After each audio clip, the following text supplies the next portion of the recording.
Electronic ও social মিডিয়ায় বিভিন্ন রকম সমালোচনামূলক জোরালো বক্তব্য প্রদান করে।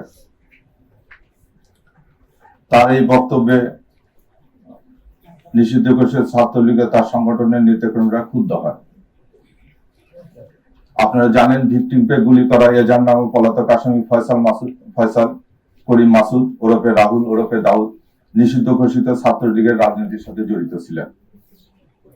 শুটার ফয়সাল করিম মাসুদ ওরফে রাহুল ওরফে দাউদ এবং তার সহযোগী আলমগীর হোসেন দয়কে পলায়নের বিষয়ে সার্বিক সহায়তাকারী তদন্তে প্রাপ্ত আসামি তাজুল ইসলাম চৌধুরী বাপ্পি পল্লবী থানা যুবলীগের সভাপতি ও ঢাকা উত্তর সিটি কর্পোরেশনের ৬ নং ওয়ার্ডের আওয়ামী লীগ মনোনীত নির্বাচিত কাউন্সিলর ছিলেন।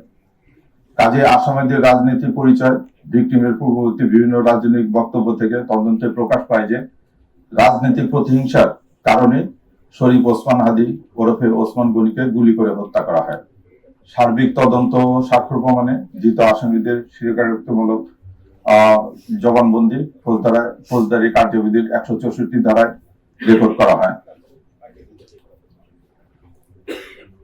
বিভিন্ন স্থান থেকে প্রাপ্ত সিসিটিভি ফুটেজ পর্যালোচনা করা হয়। অস্ত্র গুলির ফরেনসিক পরীক্ষার মতামত, মোবাইল ডিভাইস ও অন্যান্য ইলেকট্রনিক ডিভাইসের ফরেনসিক পরীক্ষার রিপোর্ট অনুসারে আসামিদের সম্পৃক্ততা তদন্ত করে প্রমাণিত হয় এজার নামীয় পলাতক আসামি ফয়সাল করিম মাসুদ ওরফে রাহুল ওরফে দাউদ এবং তদন্তে প্রাপ্ত আলমগীর, তাজুল ইসলাম চৌধুরী বাপ্পি, ফিলিপস খান, মুফতি মাহমুদ সহ মোট ১৭ জনের বিরুদ্ধে পেনাল কোডের ১২০-এর বি, ৩০২, ২০১, ১০৯ এবং ৩৪ ধারায় অপরাধ প্রাথমিকভাবে প্রমাণিত হয়।